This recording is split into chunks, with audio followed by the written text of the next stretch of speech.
আসসালামু আলাইকুম ভিউয়ার্স। তো ভিউয়ার দেখতে পাচ্ছেন আমরা একটি ঝালের বাগানে আসছি, ঝালের খেতে আসছি। তো এরকম ঝাল কিন্তু আগে তেমন চোখে পড়েনি। তো আমরা এই চাষির সাথে জিজ্ঞাসা করব, শুনবো এর বিস্তারিত বিষয়ে যে আসলে। আসসালামু আলাইকুম ভাইয়া। ওয়ালাইকুম আসসালাম ভাই। ভাই এই যে ঝাল দেখতে পাচ্ছি, এ কি ঝাল ভাই এটা? ভাই এগুলো হচ্ছে দুধ ঝাল। দুধ ঝাল। হ্যাঁ। গাছগুলো তো অনেক লম্বা আর এবং অনেক ফলন বেশি, তাই না? তো এই ঝালের চারা কোথা থেকে সংগ্রহ করেছেন ভাইয়া? ভাই এগুলো হচ্ছে দুধ ঝাল, এগুলো মূলত হচ্ছে আপনার বাইরে থেকে আনা হয়। বাড়ি থেকে আনা হয়। এর কেমন ফলন? ভাই ফলন তো আপনারা নিজেই দেখতে পাচ্ছেন, দেখেন হ্যাঁ, এক এক ফলন তো ডোগায় কি অনেক পরিমাণে বেশি। ফলন দেখেন।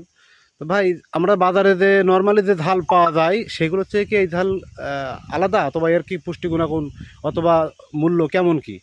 ভাই এর ঝাঁজ অন্যান্য ঝালের তুলনায় অনেক বেশি। অনেক বেশি, হ্যাঁ। দাম কেমন ভাইয়া কেজি? এর কেজি 200 থেকে 250 টাকা কেজি হতে পারে। ও, আচ্ছা আচ্ছা আচ্ছা, ঠিক আছে, অনেক ধন্যবাদ।